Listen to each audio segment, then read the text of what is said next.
फेवी 28 141 लू परिवार का भव्य आयोजन। डू फैंग ने सिर हिलाया, हल्की सी मुस्कान के साथ कहा, चूंकि आप इतनी सारी चीजें बेच सकते हैं तो मैं कुछ सामग्री खरीद लूंगा। बोलते हुए उसने एक जेड पर्ची निकाली, उस पर आवश्यक औषधीय जड़ी बूटियों के नाम लिखे और उसे पवेलियन मास्टर जू को सौंप दिया।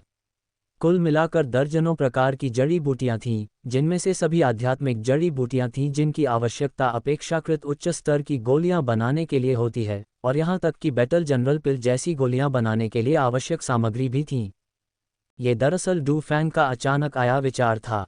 हालांकि उसके पास औषधीय जड़ी बूटियों और गोलियों की कोई कमी नहीं थी, फिर भी वह कुछ खरीदना चाहता था ताकि इस बात पर संदेह न हो कि उसे रसायन विद्या के लिए आवश्यक सामग्री कहाँ से मिली। इसके अलावा वह खरीदने के बाद उनका उपयोग भी कर सकता था। मंडप के स्वामी जू ने जेड पर्ची ली, अपनी आध्यात्मिक इंद्रियों से उसका अवलोकन किया, सिर हिलाया और कहा, यद्यपि ये औषधीय जड़ी बूटियां बहुत कीमती हैं, फिर भी हमारे मंडप में कुछ बची हुई हैं।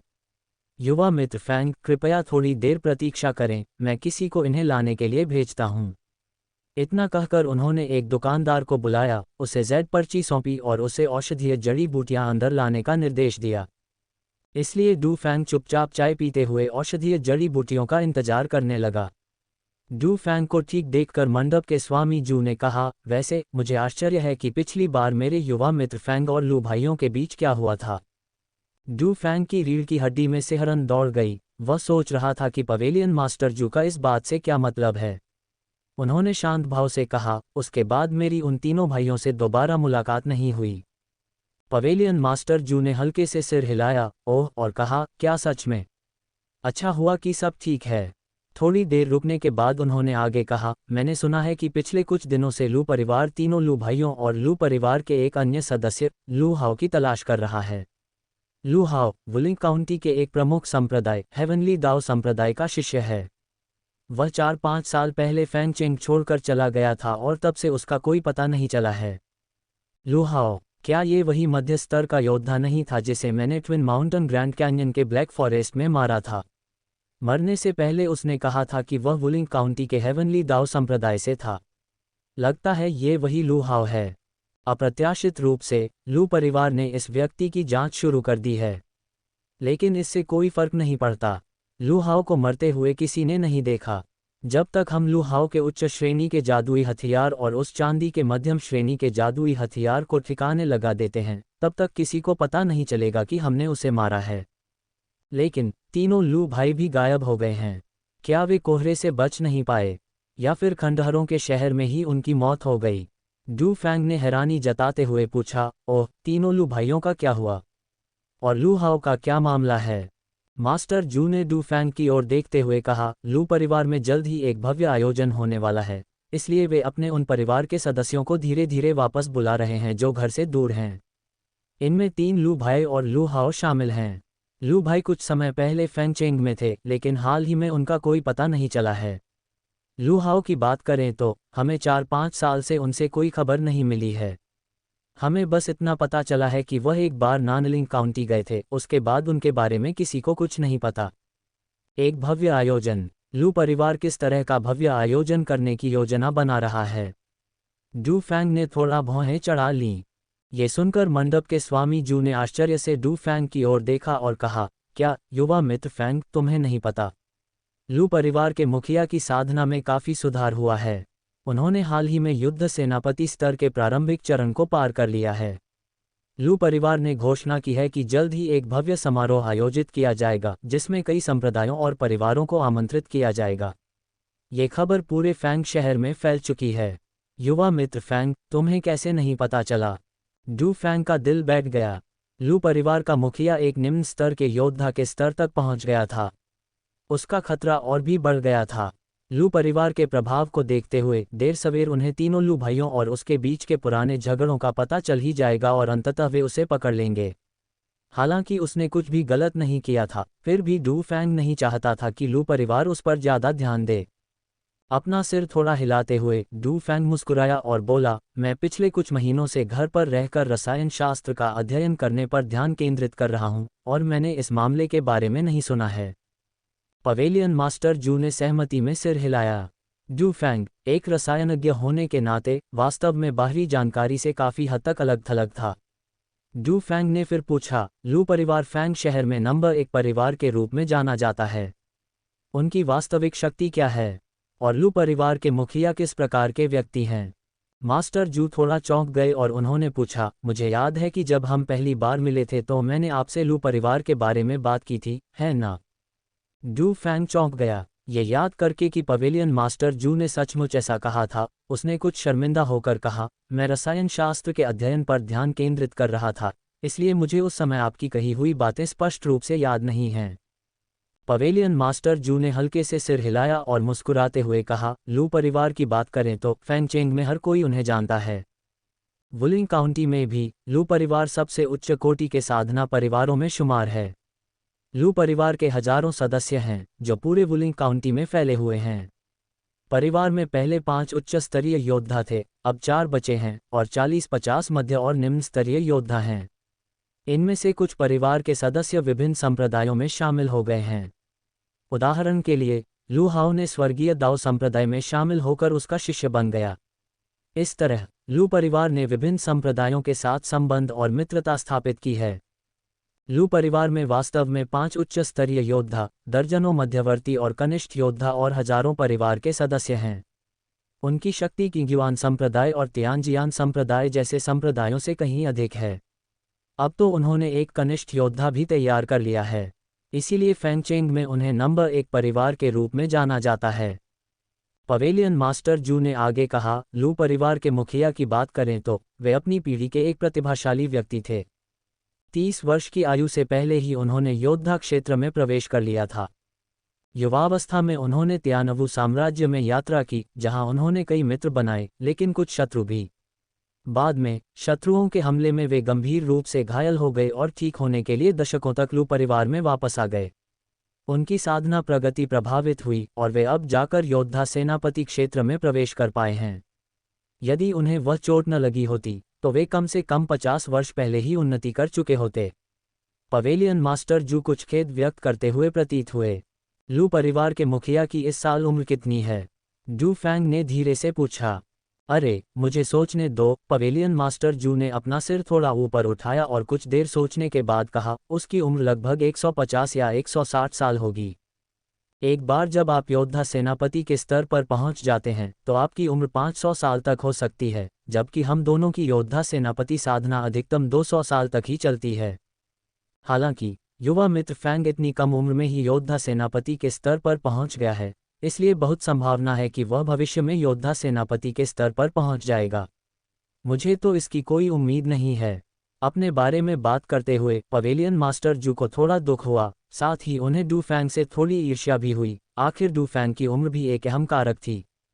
डू फैंग ने तुरंत उसे दिलासा देते हुए कहा, पवेलियन मास्टर जू बहुत ही विनम्र हैं। आप पहले से ही साधना के मध्य स्तर पर हैं। नगर स्वामी के समर्थन और तियानफैंग पवेलियन के शक्तिशाली संसाधनों के बल पर उन्नत स्तर तक पहुंचना आपके लिए बहुत मुश्किल नहीं होना चाहिए।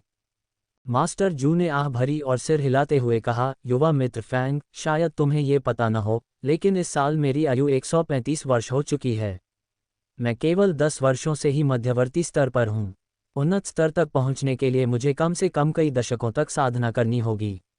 युद्ध सेनापति स्तर तक पहुंचने का मेरे पास समय ही नहीं है, इसलिए मैंने वह विचार त्याग दिया है। अब मेरी एकमात्र इच्छा अपने वंशजों के लिए अधिक धन अर्जित करना है। आशा है कि वे मुझसे भी मध्यवर्ती स्तर पर उन्नति। डू फैंग को मास्टर जू के लिए दुख हुआ, लेकिन साथ ही उन्होंने आने वाली पीढ़ियों के लिए उनके द्वारा किए गए कार्यों की प्रशंसा भी की। वह कुछ क्षण चुप रहे। इसी क्षण औषधीय जड़ी बूटियां लाने गया दुकानदार लौट आया। मंडप स्वामी जू ने सिर हिलाया और मुस्कुराते हुए कहा, चलिए अब मेरे काम की बात नहीं करते। युवा मित्र फैंग द्वारा अनुरोधित आध्यात्मिक जड़ी बूटियां प्राप्त हो गई हैं, जिनकी कुल कीमत 28,000 स्पिरिट युआन गोलियां है। हमारे समझौते के अनुसार 10% की छूट दी जाएगी, जिससे कुल कीमत 25,200 स्पिरिट युआन गोलियां हो जाएगी। आपके द्वारा बेची गई स्पिरिट गोलियों की लागत जड़ी बूटियों की लागत में समायोजित कर दी जाएगी और आपको युवा मित्र को 8,010 स्पिरिट युआन गोलियां देनी होंगी। इतना कहकर उन्होंने दुकानदार से मिले 2 थैले डू फैंग को सौंप दिए। डू फैंग ने भंडारण थैले उठाए, अपनी आध्यात्मिक इंद्रियों से उनकी जांच की और उन्हें परखा। दोनों थैलों में क्रमशः स्पिरिट एसेंस पिल्स और आध्यात्मिक जड़ी बूटियां थीं और मात्राएं सही थीं। संतुष्ट होकर उसने सिर हिलाया, थैलों को एक तरफ रख दिया और फिर पूछा, लू परिवार का उत्सव कब होगा? पवेलियन मास्टर जू ने हल्की मुस्कान के साथ कहा, ओह, युवा मित्र फैंग भाग लेने में रुचि रखते हैं। डू फैंग हंसते हुए बोला, मैंने पहले कभी बैटल जनरल रील्म के विशेषज्ञ को नहीं देखा। मुझे बहुत उत्सुकता है और मैं ये भी देखना चाहता हूं कि यह उत्सव कितना भव्य है। पवेलियन मास्टर जू ने सहमति जताते हुए कहा, यह सच है। एक युद्ध सेनापति का रुतबा एक योद्धा से बिल्कुल अलग होता है।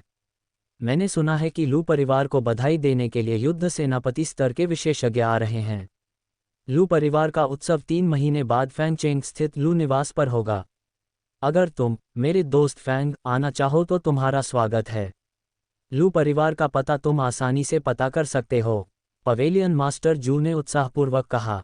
क्या पवेलियन मास्टर जू वहां होंगे? डू फैंग ने पूछा। पवेलियन मास्टर जू ने सिर हिलाकर कहा, हाँ, नगर स्वामी निश्चित रूप से एक प्रतिनिधि भेजेंगे और मैं उनमें से एक होऊंगा। डू फैंग ने सिर हिलाकर कहा, मेरा काम पूरा हो गया है, इसलिए अब मैं वापस जा रहा हूँ। शायद 3 महीने बाद हमारी फिर मुलाकात होगी। डू फैंग खड़ा हुआ और पवेलियन मास्टर जू को विदाई दी। पवेलियन मास्टर जू डू फैंग को नीचे तक छोड़ने गए और तियानफैंग पवेलियन से बाहर निकलकर वापस आ गए, जिससे पहली मंजिल पर मौजूद कई ची रिफाइनिंग साधक आश्चर्यचकित रह गए। किसी पवेलियन मास्टर का किसी ग्राहक को स्वयं विदा करना दुर्लभ था। आखिर यह युवक कौन था जिसे पवेलियन मास्टर स्वयं विदा करने आए थे? पूछताछ करने पर उन्हें पता चला कि वह युवक एक रसायनज्ञ था, जिससे वे और भी चौंक गए। फैंगचेंग में सचमुच ऐसा युवा रसायनज्ञ था। इस प्रकार फैंग उपनाम वाले उस युवा रसायनज्ञ का नाम धीरे धीरे फैंगचेंग के साधकों के बीच फैलने लगा। हालांकि डू फैंग को इन सब बातों की बिल्कुल भी जानकारी नहीं थी। अपने निवास पर लौटकर डू फैंग चुपचाप अपने कमरे में बैठा उस दिन एकत्रित की गई जानकारी का विश्लेषण कर रहा था। लू परिवार के मुखिया ने युद्ध सेनापति स्तर की प्रारंभिक अवस्था प्राप्त कर ली थी और 3 महीने बाद लू परिवार एक भव्य समारोह आयोजित करेगा। वर्तमान में लू परिवार अपने उन सदस्यों को वापस बुला रहा था जो अनुपस्थित थे। लू परिवार को संभवतः लू हाओ के लापता होने का पता चल चुका था और तीनों लू भाइयों का क्या हुआ, यह अभी तक अज्ञात था। लू परिवार इन दोनों घटनाओं की जांच कर रहा था। फैंगचेंग में लू परिवार की ताकत को देखते हुए उसे विश्वास था कि वे जल्द ही तीनों लू भाइयों और उसके बीच की दुश्मनी का पता लगा लेंगे और संभवतः वे तीनों भाइयों के बारे में पूछताछ करने के लिए उसके पास आएंगे। क्या उसे 3 महीने बाद लू परिवार के सेनापति के समारोह में शामिल होना चाहिए और इस अवसर का लाभ उठाकर यह पता लगाना चाहिए कि लू परिवार लू हाओ, तीनों लू भाइयों और खुद उसके बारे में वास्तव में कितना जानता है? डू फैंग काफ़ी परेशान था। काफ़ी सोच विचार के बाद भी वह किसी नतीजे पर नहीं पहुंच सका, इसलिए उसने इसे फिलहाल टालने और बाद में फैसला करने का निर्णय लिया। डू फैंग ने एक बार फिर अपनी ऊर्जा साधना और रसायन शास्त्र के शोध में लगा दी। उसे उम्मीद थी कि इन 3 महीनों के भीतर वह अपनी शक्ति को एक मध्यम स्तर के योद्धा तक पहुंचा लेगा। इस तरह न केवल उसके रसायन शास्त्र कौशल में सुधार होगा, बल्कि सबसे महत्वपूर्ण बात यह है कि उसकी आत्मरक्षा क्षमता में भी काफ़ी वृद्धि होगी। डू फैंग ने मध्यवर्ती योद्धा स्तर की ओर अग्रसर होना शुरू किया। अपने नियमित साधना कक्ष में डू फैंग ने सबसे पहले अपने निवास के चारों ओर कई सुरक्षात्मक संरचनाओं को पुनर्व्यवस्थित किया, फिर अपनी अवस्था को समायोजित किया और ध्यान में लीन हो गए। स्वर्गीय उत्पत्ति पवित्र ग्रंथ की ऊर्जा संचालन तकनीकें उनके शरीर में प्रवाहित हो रही थीं। 2 महीने बाद जब डू फैंग ध्यान कर रहे थे तो स्वर्ग और पृथ्वी की आध्यात्मिक ऊर्जा धीरे धीरे उनके चारों ओर एकत्रित होने लगी, उनके शरीर की ओर बढ़ने लगी और उनके ऊपर संघनित होने लगी। ऊर्जा धीरे धीरे सघन होती गई, जिससे उनके चारों ओर आध्यात्मिक ऊर्जा का एक अत्यधिक सघन समूह बन गया। जैसे जैसे यह आध्यात्मिक ऊर्जा एकत्रित होती गई, इसकी आकर्षण शक्ति बढ़ती गई और इससे प्रभावित क्षेत्र का विस्तार होता गया। एकत्रित आध्यात्मिक ऊर्जा ने डू फैंग के ऊपर एक विशाल कमल के फूल का रूप धारण कर लिया, जो लगातार घूम रहा था। अचानक यह ऊर्जा उग्र रूप से डू फैंग के सिर में समा गई। जैसे ही यह विशाल आध्यात्मिक ऊर्जा डू फैंग के शरीर में प्रवेश कर गई, एक ऐसी अपार शक्ति जिसका उसने पहले कभी अनुभव नहीं किया था, उसकी नसों में दौड़ पड़ी और वह कुछ हद तक बेकाबू हो गया। ये बल शरीर की नसों में तेजी से प्रवाहित हुआ और टकराया, जिससे रक्त वाहिकाएं तेजी से फैल गईं और जहां भी यह बल गया वहां फट गईं, जिसके परिणामस्वरूप शरीर पर अनगिनत रक्त वाहिकाएं दिखाई देने लगीं। ये रक्त वाहिकाएं जल्दी ही जमकर पपड़ी बन गईं और शरीर की सतह से चिपक गईं। असहनीय दर्द से डुफैंग लगभग बेहोश हो गया था। उसने दांत पीसते हुए अपनी बची हुई थोड़ी सी समझदारी को थामे रखा और अदम्य धैर्य के साथ डटा रहा। वह जानता था कि केवल दृढ़ता से ही आशा की किरण है और केवल दृढ़ता से ही वह विजय प्राप्त कर सकता है। डुफैंग का शरीर बुरी तरह कांप रहा था, उसके माथे से ठंडा पसीना बह रहा था और उसके कपड़े कई बार भीग चुके थे। हर बार भीगने पर उसके द्वारा उत्सर्जित आध्यात्मिक ऊर्जा से वे सूख जाते थे और फिर से भीग जाते थे। अगर वह दर्द सहन नहीं कर पाया और बेहोश हो गया तो शायद वह फिर कभी होश में न आए और अपने परिवार से दोबारा न मिल पाए। हिम्मत रखो, हिम्मत रखो, थोड़ी देर और हिम्मत रखो। डुफैंग खुद को बार बार याद दिलाता और हिम्मत देता रहा। उस भीषण प्रभाव ने डुफैंग के पूरे शरीर पर जोरदार प्रहार किया, जिससे उसकी रक्तवाहिकाएं, नसें, हड्डियां और आंतरिक अंग पूरी तरह से बदल गए। अंत में एक जोरदार धमाके के साथ डुफैंग के सिर के ऊपर स्थित कमल के आकार का विशाल आध्यात्मिक ऊर्जा का पिंड मानो एक निकास पा गया और पल भर में ऐसे गायब हो गया जैसे कोई नदी समुद्र में मिल जाती है या रेत रेगिस्तान में घुल जाती है। डुफैंग को ऐसा लगा जैसे उस पर एक विशाल वज्रपात हुआ हो। इस अपार शक्ति के उमड़ने और बिखरने के बाद यह उसके दांतियान तक पहुंची, जहां ये स्थिर होकर संघनित हो गई और सब कुछ शांत हो गया। डुफैंग का कांपता हुआ शरीर धीरे धीरे शांत हो गया, उसके सिर से पसीना आना बंद हो गया, उसके चारों ओर आध्यात्मिक ऊर्जा का संकेंद्रण सामान्य हो गया और कमरे में सब कुछ शांत हो गया, मानो कुछ हुआ ही न हो। लेकिन डुफैंग के लिए यह एक बहुत बड़ा बदलाव था जिसके दूरगामी परिणाम होने वाले थे। अब से वह एक मध्यम स्तर का सैनिक है जिसके पास अधिक युद्ध क्षमता है और वह घर लौटने के अपने लक्ष्य के करीब है। डुफैंग ने ध्यान से धीरे धीरे अपनी आंखें खोलीं, उनकी आंखों में एक तेज रोशनी चमकी। अपनी वर्तमान शक्ति को महसूस करने के बाद डुफैंग को बहुत संतुष्टि मिली। एक मध्यम स्तर के योद्धा की आध्यात्मिक शक्ति वास्तव में बहुत अधिक थी, एक नौसिखिए योद्धा की तुलना में कई गुना अधिक। अगले महीने के दौरान डुफैंग ने अपने साधना स्तर को सुदृढ़ किया और साथ ही अपने द्वारा एकत्रित विभिन्न औषधियों के सूत्रों का अध्ययन और अन्वेषण किया। इनमें से कुछ विधियां संप्रदाय जगत में प्रचलित रसायन शास्त्र विधियां थीं, जबकि अन्य प्राचीन साधकों द्वारा प्रदत्त थीं, जो आज की विधियों से भिन्न थीं। कुछ औषधीय जड़ी बूटियां अब विलुप्त हो चुकी थीं, इसलिए डुफैंग ने उनके विकल्प खोजने के लिए विभिन्न पुस्तकों का अध्ययन किया। बार बार प्रयोग करने के बाद अंततः उन्हें उपयुक्त विकल्प मिल गए। यद्यपि उनके द्वारा निर्मित औषधियों का प्रभाव थोड़ा कम हो गया था, फिर भी इससे डुफैंग बहुत संतुष्ट थे। लू परिवार के उत्सव का दिन आ गया और हैरानी की बात यह थी कि लू परिवार ने डुफैंग को ढूंढने के लिए किसी को नहीं भेजा। डुफैंग ने खुद जाकर देखने का फैसला किया। उत्सव में युद्ध सेनापति स्तर के विशेषज्ञ उपस्थित होंगे और संभवतः 100 से अधिक योद्धा स्तर के विशेषज्ञ होंगे। उनमें विभिन्न संप्रदायों और परिवारों का प्रतिनिधित्व करने वाले कई उच्च स्तरीय और मध्य स्तरीय योद्धा शामिल थे। डुफैंग जैसे मध्य स्तरीय योद्धा के लिए, जो किसी भी संप्रदाय से संबद्ध नहीं था, लू परिवार शायद ज्यादा परवाह नहीं करता। 70 परिवार की ओर प्रस्थान। चूंकि वह जानकारी जुटाने जा रहा था, इसलिए उसे लू परिवार से अपना परिचय कराना आवश्यक था। उसकी साधना का स्तर और पृष्ठभूमि अपर्याप्त थी और उसकी प्रतिष्ठा भी पर्याप्त नहीं थी, इसलिए उसे उपहार के बारे में सोच विचार करना पड़ा। डुफैंग के पास प्रचुर मात्रा में औषधियां और जादुई वस्तुएं थीं। वह उन पर विचार करेगा। उच्च श्रेणी की जादुई वस्तुएं बहुत कीमती थीं और आसानी से संदेह पैदा कर सकती थीं। मध्यम श्रेणी की जादुई वस्तुएं संख्या में बहुत कम थीं और उनमें सार की कमी थी, बहुत अधिक देना भी उचित नहीं था, इसलिए जादुई वस्तुएं देना उपयुक्त नहीं था। फिर वह गोलियां देगा। यह एक रसायनज्ञ के रूप में उसकी पहचान के अनुकूल था। युद्ध सेनापति स्तर के साधक के लिए उपयुक्त गोलियां देना संभव नहीं था, वैसे भी वह उन्हें स्वयं नहीं बना सकता था। आप वर्तमान में तैयार की जा सकने वाली गोलियां दान कर सकते हैं, जैसे कि समाधि पोषण हृदय गोली और आत्मा वापसी गोली, साथ ही योद्धा गोलियां, 100 जड़ी बूटियों की 9 चरण गोलियां और सच्ची सार पुनर्जनन गोलियां। ये अपेक्षाकृत उच्च श्रेणी की गोलियां हैं जो योद्धा क्षेत्र के साधकों के लिए उपयुक्त हैं और यह आपकी प्रतिष्ठा बढ़ाने का भी एक अवसर है। एक अहम कदम उठाने के लिए डुफैंग ने सबको बताने का फैसला किया। उसने बड़ी सावधानी से कई तरह की दवाइयां चुनी और एक सूची तैयार की। इस उदार उपहार को लेकर डुफैंग लू परिवार के लिए निकल पड़ा। उसने यूं ही राहगीर से रास्ता पूछा और उसे लू परिवार का पता स्पष्ट रूप से बता दिया गया। लू परिवार फैंगचेंग के पूर्वी हिस्से में स्थित था, जो पश्चिमी जिले से लगभग 70 या 80 मील दूर था, जहां डूफैंग रहता था। योद्धा स्तर के साधकों के लिए ये दूरी कुछ भी नहीं थी, वे भोजन करने में लगने वाले समय में ही वहां पहुंच सकते थे। डूफैंग ने लू के घर से लगभग 5 मील दूर उड़ना बंद कर दिया और पैदल ही उतर गया। इसका मुख्य कारण लू परिवार को नाराज करने और अनावश्यक परेशानी पैदा करने से बचना था। लू के घर की ओर जाने वाली सड़क बेहद चौड़ी थी और उस पर कई पैदल यात्री चल रहे थे। वे सभी विभिन्न संप्रदायों, परिवारों और अन्य समूहों के प्रतिनिधि थे जो लू के घर बधाई देने जा रहे थे। उनमें डूफैंग जैसे कई लोग भी थे जिनका किसी संप्रदाय से कोई संबंध नहीं था। डूफैंग भीड़ के पीछे पीछे लू परिवार के महल के सामने तक गया। लू महल के द्वार से होकर एक सीधी सड़क गुजरती थी और महल की दीवारें 2 झांग से भी अधिक ऊंची थीं। बेशक ये केवल आम लोगों को चढ़ने से रोक सकती थी, और साधकों के लिए तो ये बिल्कुल बेकार थी।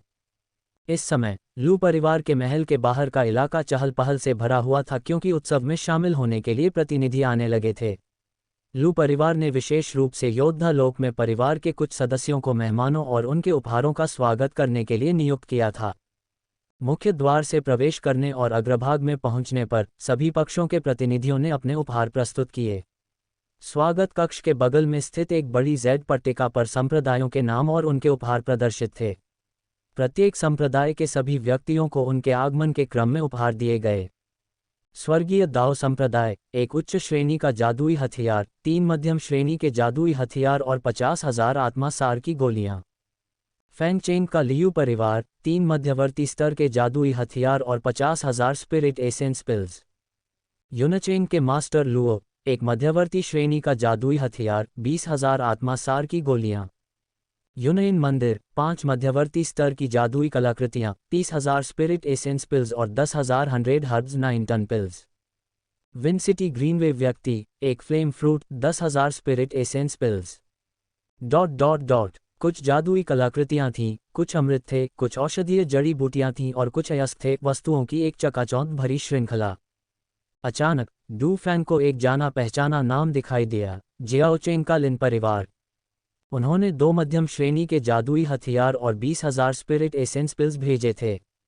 डूफैंग की आंखें चमक उठीं। क्या जियाओचेंग का लिन परिवार भी यहाँ था? शू परिवार का क्या उन्होंने भी कोई प्रतिनिधि भेजा था? वाकई, लिन परिवार के नीचे वांग, झाओ, शू और ली परिवार थे। ऐसा लग रहा था कि जियाओचेंग के 5 प्रमुख परिवार एक साथ आ गए हैं। वह सोच रहा था कि इन 5 परिवारों ने किसे भेजा होगा। हालांकि शू परिवार का नाम अब ली परिवार से पहले लिखा था। डूफैंग आगे बढ़ा और उसका स्वागत करने वाला एक युवा योद्धा था, जो लगभग 40 वर्ष का लग रहा था, चौकोर चेहरे और मुस्कुराते चेहरे वाला। डूफैंग को देखकर उसने पूछा, हमारे महल के उत्सव में आने के लिए धन्यवाद। क्या मैं पूछ सकता हूं कि आपको किस नाम से संबोधित किया जाता है? डूफैंग ने शांत भाव से कहा, मेरा उपनाम फैंग है और मैं वर्तमान में फैंग शहर में रहता हूं। यह मेरा निजी बयान है। ये देखकर कि डूफैंग किसी भी संप्रदाय से संबद्ध नहीं था और केवल मध्यम स्तर का योद्धा था, लू परिवार के इस सदस्य ने ज्यादा ध्यान नहीं दिया। उसने डूफैंग से बात नहीं की, बल्कि बस उसे देखता रहा और उपहार की प्रतीक्षा करता रहा। उसकी राय में मध्यम स्तर का एक अविभागी साधक शायद कुछ मूल्यवान भेंट नहीं कर सकता था, बस कुछ आध्यात्मिक जड़ी बूटियां या खनिज ही दे सकता था। डूफैंग को कोई आपत्ति नहीं थी और उसने शांत भाव से कहा, मेरे पास कोई खजाना नहीं है, बस कुछ गोलियां हैं जिन्हें मैंने हाल ही में तैयार और इकट्ठा किया है। इन्हें लू परिवार के मुखिया के युद्ध सेनापति पद पर पदोन्नति के लिए बधाई उपहार समझें।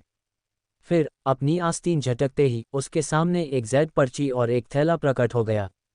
जब लू परिवार के साधकों को पता चला कि डूफैंग स्वयं दवाइयां बना रहे हैं, तो उनके चेहरे गंभीर हो गए, उनका उदासीन व्यवहार अब और भी गंभीर हो गया। आखिरकार रसायन शास्त्रियों का अभी भी सम्मान किया जाता था। उन्होंने हाथ हिलाकर जेड पर्ची और थैली स्वीकार कर ली। फिर अपनी आध्यात्मिक शक्ति से उनका निरीक्षण करते हुए अंदर रखी सूची को देखकर उनका चेहरा एकदम बदल गया। वे पूरी तरह से स्तब्ध रह गए। उन्होंने थैली की सामग्री की तुरंत जांच की, पुष्टि की कि वे जेड पर्ची पर लिखी सूची से मेल खाती हैं, और फिर अत्यंत सम्मान के साथ डूफैंग की ओर देखते हुए कहा, साथी दाववादी फैंग, हम इस बहुमूल्य उपहार के लिए अत्यंत आभारी हैं। फिर उसने अपना दाहिना हाथ विशाल जैड की शिला की ओर किया और उसमें सफ़ेद प्रकाश का एक गोला समा गया। तुरंत ही जैड की शिला पर एक नई पंक्ति दिखाई दी। प्रिय फैंगचेन के फैंग दाओवादी रसायन शास्त्री, ये मेरे बधाई उपहार हैं। 30,000 spirit essence pills, 10,000 purple Sudan pills, 10,000 समाधि nourishing hot pills, 10,000 returning spirit pills, 50 warrior pills, 1,000 true essence regeneration pills, 1,000 100 herbs 9 ton pills, 10 बोतलें 10,000 ईयर्स ऑफ डिसकंटिन्यूइंग ऑइंटमेंट और 10 बोतलें bone setting and muscle regenerating elixir. इन गोलियों की कुल कीमत लाखों आध्यात्मिक सार की गोलियों के बराबर है। स्वर्गिक दाओ संप्रदाय या लू परिवार जैसे बड़े संप्रदाय इसे वहन कर सकते हैं, जबकि मध्यम स्तर के संप्रदाय या परिवार को इस पर सावधानीपूर्वक विचार करना होगा। हालांकि एक बागी साधक के लिए यह एक बड़ी संपत्ति है जिसे शायद एक उच्च स्तरीय योद्धा भी वहन न कर सके। इसलिए जब लू परिवार के इस सदस्य ने डू फैंग की उदारता देखी तो वह काफ़ी हैरान रह गया। इन गोलियों का मूल्य गौण था। महत्वपूर्ण बात तो डू फैंग की कही बात थी, इनमें से कुछ गोलियां उसने स्वयं बनाई थीं। लू परिवार को निश्चित रूप से एक ऐसे रसायनज्ञ को अपने साथ जोड़ने का प्रयास करना चाहिए जो योद्धा गोलियां और आत्मा वापसी गोलियां जैसी गोलियां बना सके। इसलिए लू परिवार के कनिष्ठ योद्धा ने अत्यंत विनम्रता से थोड़ा झुककर कहा, सहयोगी दाववादी फैंग, कृपया अंदर आकर विश्राम करें। तुरंत ही चिशोधन स्तर का एक सेवक उनका स्वागत करने के लिए आगे बढ़ा और कनिष्ठ योद्धा ने सेवक से कहा, सहयोगी दाववादी फैंग, कृपया नीले कमल प्रांगण के कमरा नंबर 19 में विश्राम करें। नौकर ने सिर हिलाया और डू फैंग को ग्रीन लोड्स हॉल की ओर ले गया। उसके पीछे खड़े प्रतिनिधि डू फैंग के बधाई उपहार को देखकर दंग रह गए। एक बागी साधक से इतना उदार उपहार। हालांकि वह एक रसायन शास्त्री था, फिर भी उपहार काफी बड़ा था। कुछ लोग ये सोचने लगे कि क्या फैंग उपनाम वाला यह व्यक्ति लू परिवार से संबंध स्थापित करने और उनकी वफादारी हासिल करने के लिए इसका इस्तेमाल कर रहा है। कई और लोग डू फैंग के बारे में जानने के लिए उत्सुक थे। कुछ लोगों को तो हाल ही में फैंग उपनाम वाले एक रसायन शास्त्री के बारे में भी याद आया, क्या ये वही युवक हो सकता है। डू फैंग नौकर के पीछे पीछे किंगलियन प्रांगण की ओर चल पड़ा। वे एक मेहराबदार रास्ते से गुजरे, घुमावदार गलियारे से होते हुए एक सुंदर झील के किनारे से होते हुए किंगलियन प्रांगण पहुंचे। डू फैंग ने चारों ओर देखा। मंडप और मीनारें प्रकृति के साथ पूर्णतया समाहित थीं, पहाड़ों से घिरी और पानी के किनारे बसी हुई, वास्तव में एक मनमोहक जगह।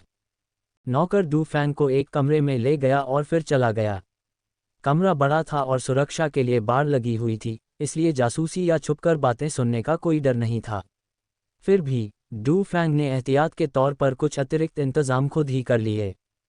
पहला दिन उत्सव में भाग लेने आए विभिन्न संप्रदायों के प्रतिनिधियों के स्वागत के लिए था और दूसरा दिन उत्सव की आधिकारिक शुरुआत का दिन था। इसलिए डू फैंग अपने कमरे में चुपचाप आराम करने के लिए बैठ गया।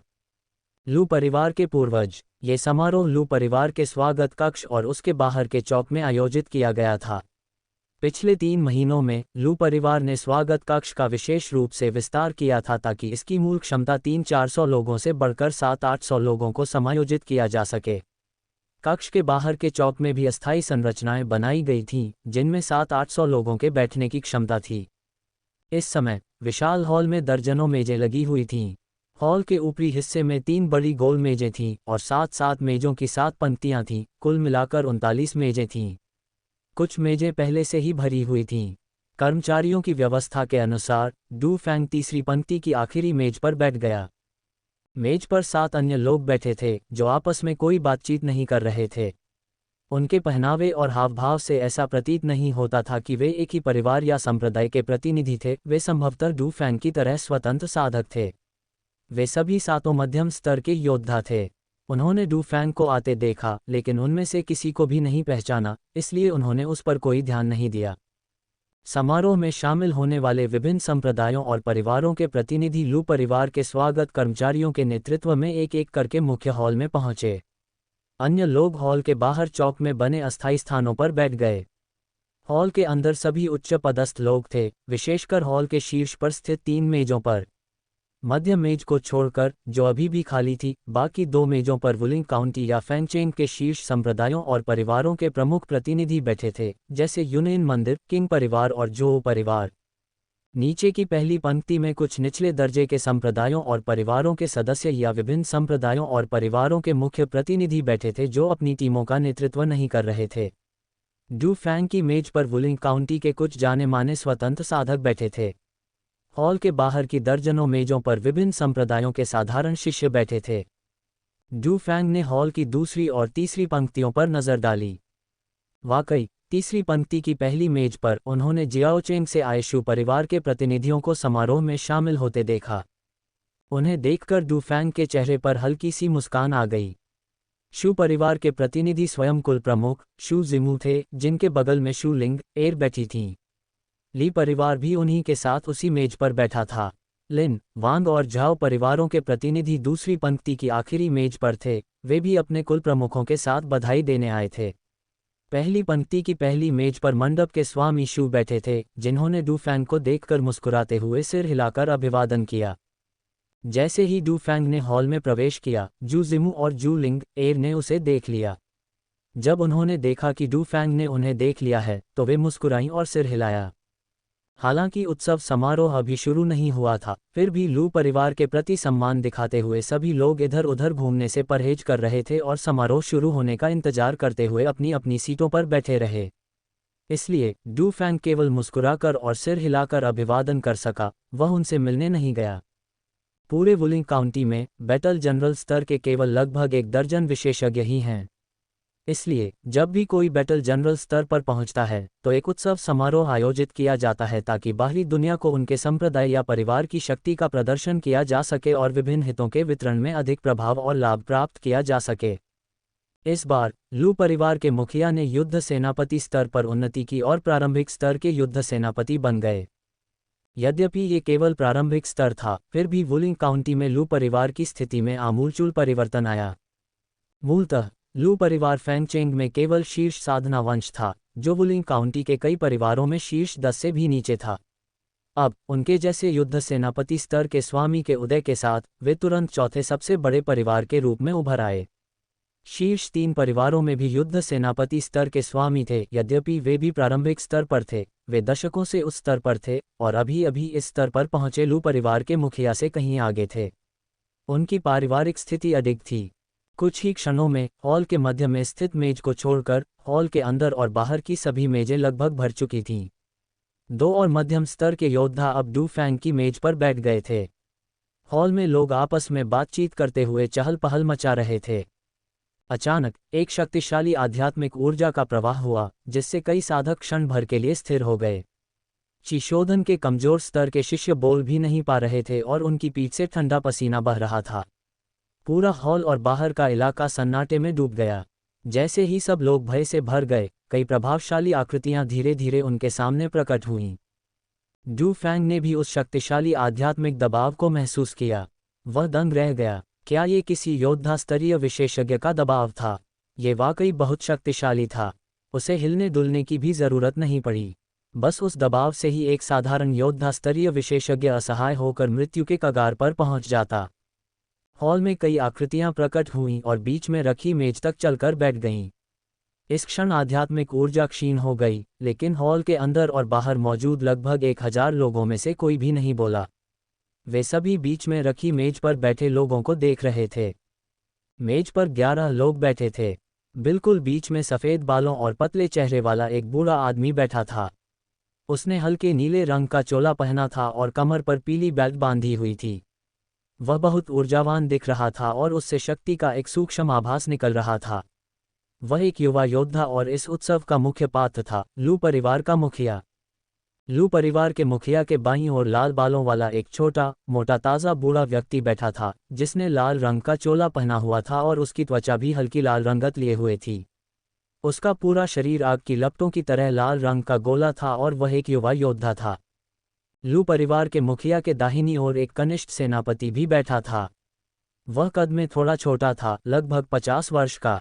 उसके घने काले बाल चांदी की पिन से बंधे थे और उसने नीले रंग का लंबा चोगा पहना हुआ था। वह हल्की मुस्कान के साथ बैठा था, लेकिन अनजाने में ही उसके हाव भाव में एक गरिमा झलक रही थी। लाल बालों वाले बुजुर्ग के बाईं ओर बैंगनी रंग का चोगा पहने एक बुजुर्ग व्यक्ति बैठा था। उसका चेहरा झुर्रियों से भरा था और वह काफी बूढ़ा लग रहा था।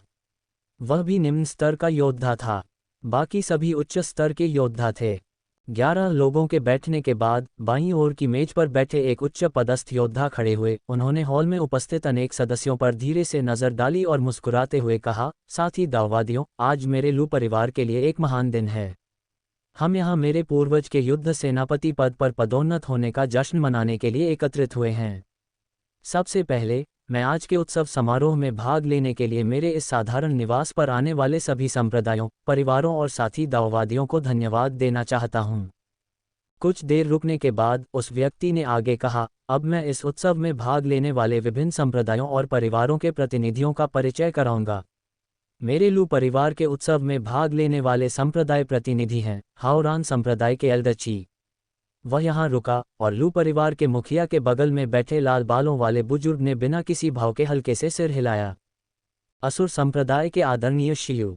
लू परिवार के मुखिया के दाहिनी ओर स्थित योद्धा स्तरीय विशेषज्ञ ने मुस्कुराते हुए सिर हिलाया।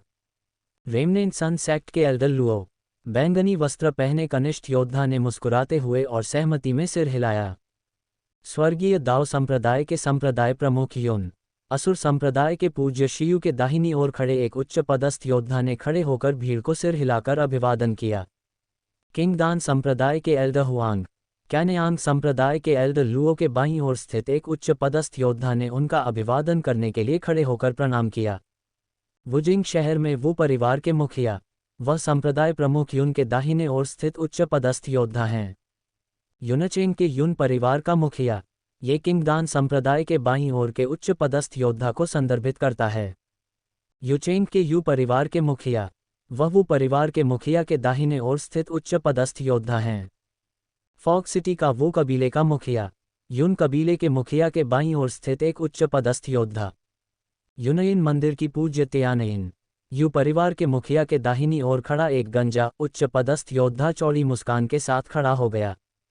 मुख्य मेज पर 10 संप्रदायों और परिवारों का परिचय देने के बाद लू परिवार के उच्च स्तरीय योद्धा साधक ने फैंगचेंग नगर प्रमुख और 2 अन्य उच्च स्तरीय योद्धा साधकों सहित 10 से अधिक अन्य संप्रदायों और परिवारों का परिचय दिया। ये सभी लोग हॉल में ऊपर की मेज पर बैठे थे। उकसावे का सामना करना। मुख्य अतिथियों का परिचय देने के बाद उस व्यक्ति ने कहा, अब मैं इस उत्सव के लिए विशेष व्यवस्थाओं की घोषणा करूंगा। यह उत्सव 3 दिनों तक चलेगा। पहला दिन भोज का होगा, दूसरा दिन समाधि की अग्नि से पूर्वज को शस्त्रों को परिष्कृत करते देखने का होगा और तीसरा दिन पूर्वज द्वारा युद्ध सेनापति के पद तक पहुंचने के अपने ज्ञान पर व्याख्यान देने का होगा। दरअसल इन 3 दिनों में से पहला दिन मुख्य रूप से सभी के एक दूसरे को जानने पहचानने के लिए था। आखिरकार सभी लोग आमतौर पर अपनी अपनी साधना में व्यस्त रहते हैं और एक दूसरे से कम ही मिलते हैं। ये साधना के अनुभवों और कुछ आवश्यक चीज़ों का आदान प्रदान करने का एक अच्छा अवसर है। दूसरे दिन युद्ध सेनापति पूर्वज की शक्ति का प्रदर्शन किया गया। चूंकि युद्ध सेनापति स्तर के विशेषज्ञों के शरीर में समाधि अग्नि होती है जो उच्च श्रेणी के जादुई हथियार बनाने में सक्षम है, इसलिए ये लू परिवार के पूर्वज की सच्ची युद्ध सेनापति स्तर की विशेषज्ञता को प्रदर्शित करने और समाधि अग्नि की शक्ति को दिखाने का अवसर था। हालांकि समाधि अग्नि का होना उच्च श्रेणी के जादुई हथियार बनाने की क्षमता की गारंटी नहीं देता। यदि साधक को हथियार बनाने में विशेषज्ञता नहीं है तो वह केवल मध्यम श्रेणी के जादुई हथियार ही बना सकता है। इसके विपरीत यदि उसे रसायन शास्त्र में विशेषज्ञता प्राप्त है तो वह कुछ उच्च श्रेणी की गोलियां भी बना सकता है। सभी योद्धा स्तर के साधकों को तीसरे दिन का बेसब्री से इंतजार था, क्योंकि उस दिन एक कुशल योद्धा स्तर का विशेषज्ञ उन्नति के लिए अपने अनुभव और अंतर्दृष्टि साझा करने वाला था। यह एक अत्यंत दुर्लभ अवसर था और चाहे वे अंततः कुशल योद्धा स्तर तक पहुंच पाएं या नहीं, ये अनुभव और अंतर्दृष्टि उनकी साधना के लिए महत्वपूर्ण मार्गदर्शन प्रदान करेंगे। योद्धा स्तर के अधिकांश साधकों, विशेषकर उन्नत योद्धाओं के लिए यही सबसे महत्वपूर्ण था।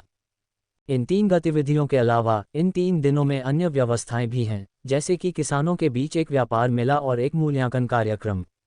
ये आधिकारिक कार्यक्रम नहीं है, इसलिए मेजबान स्वाभाविक रूप से इनकी घोषणा नहीं करेगा। बोलने के बाद वह आदमी बैठ गया। उसी क्षण डू फैंग ने बगल की मेज पर किसी को फुसफुसाते हुए सुना, यह आदमी लू नाइफेंग है जो लू परिवार के मुखिया का सबसे बड़ा बेटा है। अब जब लू परिवार के मुखिया युद्ध सेनापति के पद तक पहुंच गए हैं तो यह आदमी संभवतः लू परिवार के मुखिया के रूप में उनका उत्तराधिकारी बनेगा। लू नाइफेंग के बैठने के बाद लू परिवार के मुखिया धीरे धीरे उठे, उनकी पैनी निगाहें पूरे कमरे पर अधिकारपूर्ण भाव से घूम रही थीं। फिर उन्होंने कहा, मुझे सौभाग्य से एक शुरुआती स्तर के योद्धा बनने का सौभाग्य प्राप्त हुआ है। मेरे इस साधारण से घर में आप सभी की गरिमा में उपस्थिति और इस समारोह में शामिल होने के लिए मैं आप सभी का हार्दिक आभारी हूँ। मैं इस अवसर पर आप सभी को ये भी सूचित करना चाहता हूं कि फैंगचेंग का लू परिवार सभी संप्रदायों, परिवारों और साथी दाववादियों के साथ पूर्ण सहयोग करेगा और वुलिंग काउंटी के हितों की रक्षा के लिए स्वयं को समर्पित करेगा। हम कभी भी किसी अन्य काउंटी के संप्रदाय को वुलिंग काउंटी पर अतिक्रमण करने या यहाँ के किसी भी साथी दाववादी को गुलाम बनाने की अनुमति नहीं देंगे। ये सुनकर डू फैंग चौंक गया। लू परिवार के मुखिया के शब्दों से जो अर्थ निकला, उससे ऐसा लग रहा था कि वुलिंग काउंटी का पड़ोसी काउंटी से विवाद चल रहा है, और यह विवाद अभी अभी शुरू नहीं हुआ है। उसने बाकी लोगों की ओर देखा और पाया कि उनमें से अधिकांश ने कोई प्रतिक्रिया नहीं दी। उसे थोड़ा अजीब लगा। क्या वह अकेला था जिसे यह बात नहीं पता थी? ऐसा लग रहा था कि वह वाकई अनजान था। उसे पूछने का मौका ढूंढना होगा। ठीक है, वह जू जिमू से पूछेगा। लू परिवार के मुखिया ने आगे कहा, मैं निश्चित रूप से वुलिंग काउंटी के नियमित अभ्यास का अनुसरण करूंगा और परसों आप सभी के साथ युद्ध सेनापति के स्तर तक पहुंचने के अपने अनुभव साझा करूंगा। मुझे आशा है कि यह आपके साधना कार्य में सहायक होगा। इतना कहकर वे बैठ गए। कई साधकों ने अपनी खुशी जाहिर की और फिर लू नाइफेंग ने उत्सव शुरू होने की घोषणा की। इसके बाद प्रतिनिधि स्वादिष्ट भोजन करने और बातचीत करने लगे, अपने साधना अनुभव साझा करने लगे और अजीबोगरीब घटनाओं पर चर्चा करने लगे। डू फैंग अपने साथ बैठे 9 लोगों में से किसी को भी नहीं जानता था, इसलिए स्वाभाविक रूप से उसके पास बात करने के लिए कुछ नहीं था। इसके अलावा उनकी निगाहों से यह स्पष्ट था कि वे डू फैंग को कुछ हद तक कमतर समझते थे। उन 9 लोगों में से कुछ एक दूसरे को जानते थे और बातचीत करने लगे। डू फैंग को थोड़ी ऊब महसूस हो रही थी, तभी उसके सामने पीले वस्त्र पहने एक लंबे आदमी ने अचानक पूछा, लड़के, तुम किस संप्रदाय से हो? डू फैंग को थोड़ा आश्चर्य हुआ जब उसे एहसास हुआ कि यह व्यक्ति उससे ये सवाल पूछ रहा है, इसलिए उसने शांत भाव से कहा, आप सभी की तरह मैं भी किसी संप्रदाय या विद्यालय से संबद्ध नहीं हूँ और एक स्वतंत्र साधक हूँ। ये सुनकर पीले वस्त्र पहने लंबा आदमी चौंक गया। सच में, मेज पर बैठे सभी लोग बागी साधक थे। भला यहाँ कोई संप्रदाय कैसे हो सकता है? यह आदमी साफ तौर पर उसका मजाक उड़ा रहा था। वह गुस्से में बोले बिना नहीं रह सका, मैं पूछ रहा हूँ कि तुम कहाँ से हो? मैंने पवन नगरी में तुम्हारे बारे में कभी नहीं सुना। क्या तुमने अभी अभी मध्यवर्ती स्तर प्राप्त किया है? उफ, एक मामूली नौसिखिया जो अभी अभी उन्नत हुआ है, तुम्हें हमारे साथ बैठने का क्या अधिकार है? डू फैंग ने उसकी बात अनसुनी करते हुए कहा, तुम्हें यकीन नहीं हुआ तो जाकर लू परिवार से पूछ लो। मुझे भी हैरानी हो रही है कि उन्होंने मुझे तुम्हारे साथ एक ही मेज पर क्यों बैठाया। उसके शब्दों में कुछ आक्रामक लहजा था। पीले वस्त्र पहने लंबे आदमी ने क्रोधित होकर कहा, अहसान फरामोश बच्चे, अगर हिम्मत है तो लू परिवार में ही हमेशा के लिए रहो, वरना पछताओगे। डू फैंग ने इसे दिल पर नहीं लिया, शांति से मुस्कुराते हुए कहा, मैं किसी भी समय इंतजार करूंगा। बाकी लोग उन दोनों को बड़ी दिलचस्पी से देख रहे थे, मानो उनमें दूसरों की परेशानी देखकर खुशी का भाव हो। पीले चोगे वाले लंबे आदमी के बाईं ओर हरे चोगे में एक अधेड़ उम्र के आदमी ने कहा, भाई वेन, लगता है आप किसी मुश्किल में फंस गए हैं। ये शब्द स्पष्ट रूप से झगड़ा खड़ा करने के इरादे से कहे गए थे। पीले वस्त्र पहने लंबे कद के उस व्यक्ति ने, जिसे ब्रदर वेन कहा जाता था, गुस्से से गुर्राते हुए कहा, मैं इस अभिमानी कनिष्ठ को सबक जरूर सिखाऊंगा। अगर ब्रदर लू को दिलचस्पी हो तो आप किनारे से देख सकते हैं। डू फैंग ने हरे वस्त्र पहने अधेड़ उम्र के व्यक्ति पर एक नज़र डाली और मन ही मन सोचने लगा कि क्या ग्रीन उपनाम वाला ये दुष्ट साधक वही पवन नगर का हरित पथ पुरुष है जिसका उल्लेख ज़ैड की शिला पर किया गया है। ऐसा लग रहा था कि यह व्यक्ति भी कोई नेक इंसान नहीं है, बल्कि अवसर का लाभ उठाकर मुसीबत खड़ी कर रहा है। अगर मौका मिला तो उसे इस व्यक्ति को सबक सिखाना ही पड़ेगा। डू फैंग ने कोई जवाब नहीं दिया। वह चुपचाप बैठा रहा और दूसरी मेजों पर हो रही बातचीत सुनता रहा, किसी भी असामान्य जानकारी की तलाश में। कुछ देर सुनने के बाद भी उसे कुछ नहीं मिला। उत्सव भोज 1 घंटे तक चला और फिर समाप्त हो गया। दोपहर में प्रतिनिधियों ने अपना खुद का व्यापार मेला आयोजित किया, जो आमतौर पर छोटे पैमाने पर होता था। डू फैंग को इस तरह की गतिविधियों में, विशेष रूप से योद्धाओं के बीच व्यापार में, कोई खास दिलचस्पी नहीं थी। ऐसी कोई खास चीज नहीं थी जो उसे आश्चर्यचकित कर दे। उसकी संपत्ति के साथ उसके पास उन दुर्लभ और कीमती खजानों के अलावा और क्या नहीं था। भोज समाप्त होते ही डू फैंग उठे और धीरे धीरे शू परिवार के पिता और पुत्री की ओर बढ़े। डू फैंग को देखते ही शू जिमू खुशी से झूम उठी और शू लिंगर की आंखें चमक उठीं। उनका चेहरा प्रसन्नता से दमक रहा था और वे ध्यान से डू फैंग को निहार रही थीं। डू फैंग शू परिवार के पिता और पुत्री के पास जाकर बोले, कुलपति शू, हम फिर मिले। मिस लिंग एर भी यहाँ हैं। शू जिमू ने पूछा, भाई फैंग आप कैसे हैं? डू फैंग मुस्कुराए और सिर हिलाते हुए बोले, मैं ठीक हूँ। कृपया मेरे घर आइए और बैठिए, मुझे कुलपति शू से कुछ पूछना है। जू जिमू तुरंत मान गई और तीनों हॉल से निकलकर किंगलियन आंगन में स्थित डू फैंग के निवास की ओर चल पड़े। डू फैंग को किंगलियन आंगन में रहते देख जू जिमू को थोड़ी हैरानी हुई और उसने पूछा, भाई फैंग यहाँ रहते हैं? डू फैंगवेई ने हैरानी से पूछा, क्या हुआ, क्या कोई समस्या है? जू जिमू ने सिर हिलाया और मुस्कुराते हुए कहा, कोई बात नहीं, मैं बस थोड़ा हैरान हूँ। ऐसा क्यों? डू फैंग ने भौहें चढ़ाते हुए पूछा। यह नीला कमल प्रांगण तो खास मेहमानों का निवास स्थान है। मुझे आश्चर्य है कि भाई फैंग यहाँ ठहरे हुए हैं। जू जिमू ने डू फैंग की साधना का स्तर जांचा और ये देखकर बहुत हैरान हुआ कि वह वास्तव में एक मध्यस्तरीय योद्धा था। उसने कहा, भाई फैंग तो मध्यस्तरीय योद्धा बन गए। ये आप तो कुछ ही वर्षों से, शायद 2 वर्षों से प्रारंभिक स्तर पर हैं और आपने इतनी जल्दी ही सफलता प्राप्त कर ली है। ये तो सचमुच एक विलक्षण प्रतिभा है। दोस्तों, अगर आपको यह कहानी पसंद आई है तो इसकी आगे की कड़ियां हमारे टेलीग्राम चैनल पर सुन सकते हैं। गोल्डन मेंबरशिप सिर्फ ₹149 में इस कहानी के अगले 100 एपिसोड का आनंद लें। अगर आप इस कहानी के सभी एपिसोड सुनना चाहते हैं तो सिर्फ ₹299 में इस पूरी कहानी का पूरा एक्सेस प्राप्त करें।